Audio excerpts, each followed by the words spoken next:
Well, good morning, mother truckers. Welcome to the Shire Shed. I'm Sonny. You're here for another review.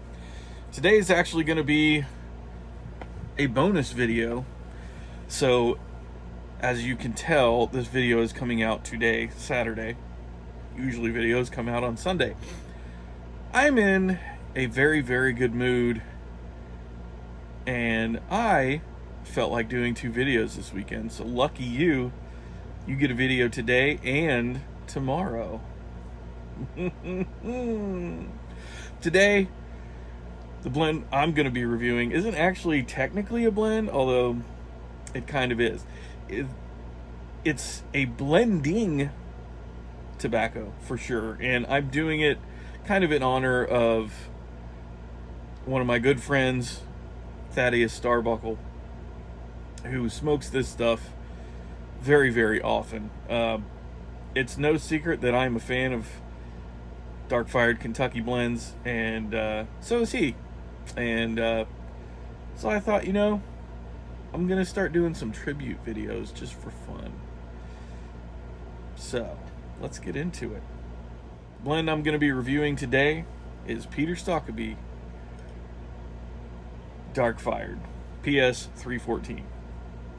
Now, as I said, this is, in fact, a blending tobacco. It's not intended to be smoked by itself. However, that doesn't stop any of us, does it? So, a little bit of a disclosure.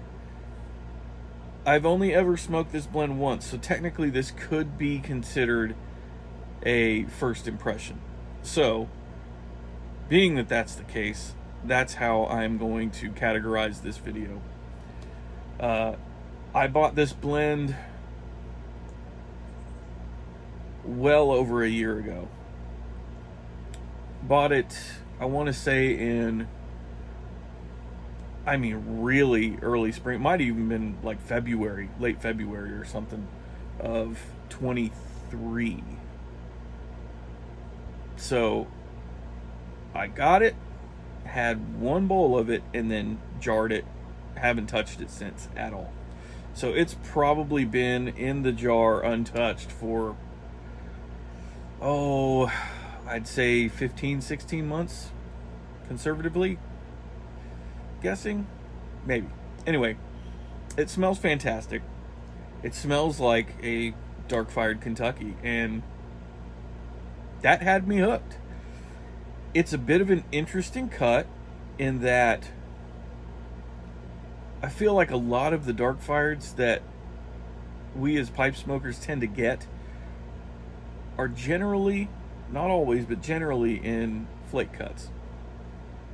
Why they do that for dark fired, I'm not entirely sure. I haven't really looked into it because I didn't really start thinking about it until a few days ago when I decided I was going to do this review. And I haven't really had time to research it. So it's just kind of a trend and kind of a pattern that I've noticed, I guess. And more of my just general curiosity about why is that? More often than not, Kentuckys do tend to come in flakes. No complaints here. Just saying. So let's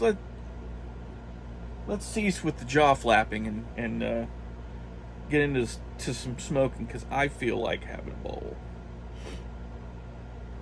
I'm very excited about this one. Interested to see what kind of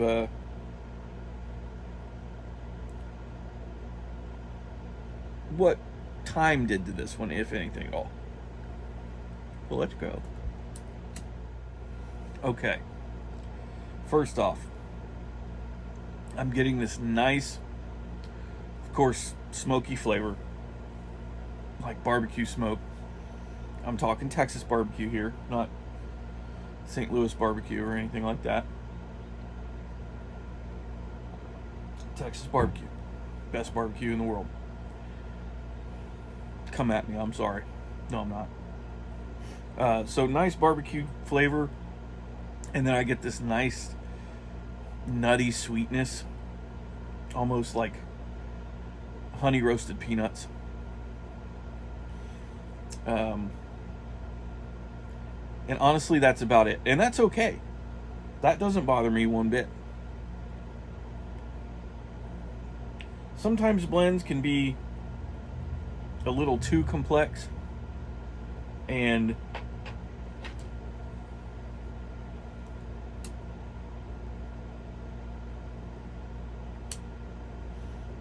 in my opinion, they kind of tarnish the experience that you're trying to have. And that could be anything. That could be any time. This, I think, is simple, straightforward, to the point.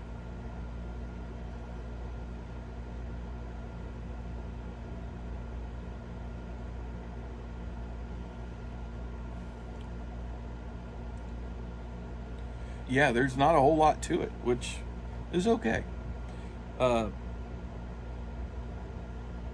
Just have to kind of chalk it up to it's a blending ingredient. That's what its intent is. Now, is this the best Kentucky ever? Lord, no. No. But if you're wanting something just, you know what, I want kind of a light Kentucky. Think of it as like Old Dark Fired or Bold Kentucky Light. It's not nearly as strong.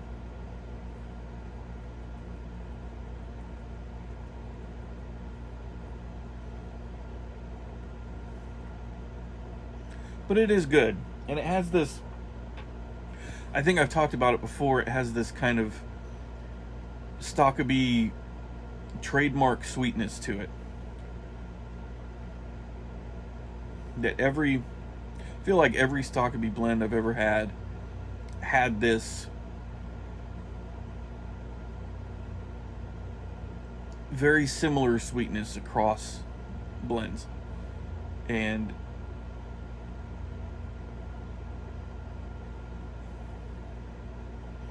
I can't quite put my finger on it.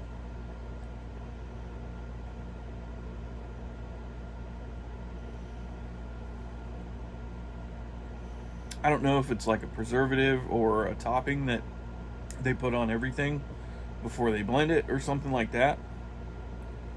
But it's always kind of underlying. It's always like right there. Not a bad thing at all.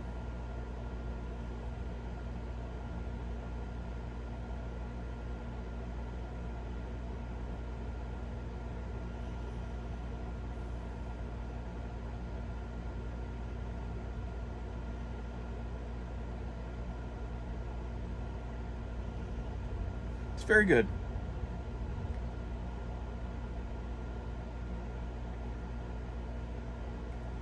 It's very consistent. I will give it that. That smokiness is really staying around. That nutty sweetness is still sticking around very well.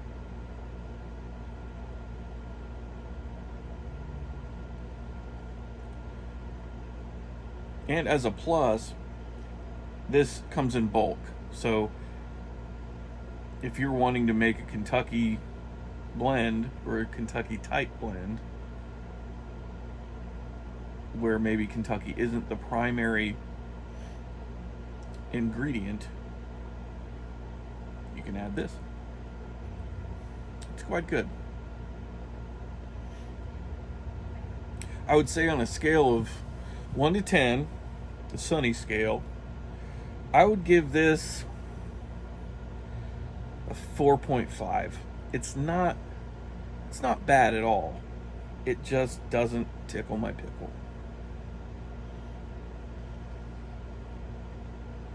It's not something that I could see myself reaching for. Like,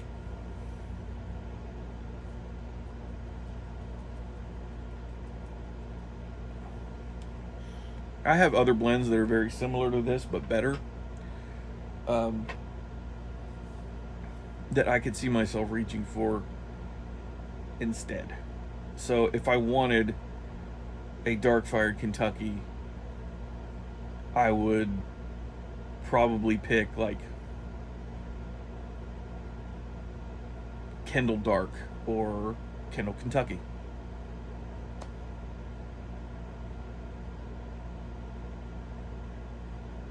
Yeah, especially if I wanted something other than Bold Kentucky or Old Dark Fired.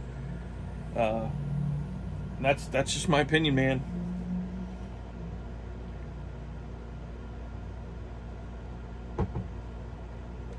I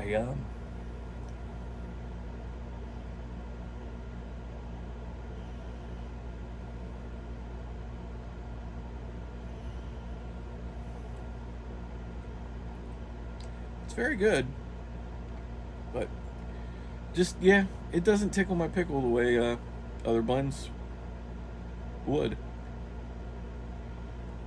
I do want to give a other than the shout out I gave to Mr. Starbuckle. This is the first Country Gentleman I ever bought several years ago. It is well seasoned, and it's my workhorse for sure.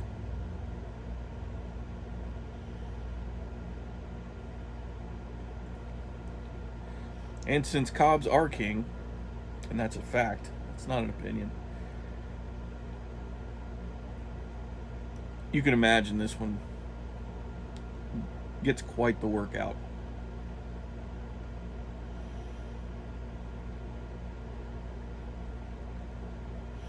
So I'm going to keep this one short since you guys are getting 2 videos this weekend. I will see you tomorrow.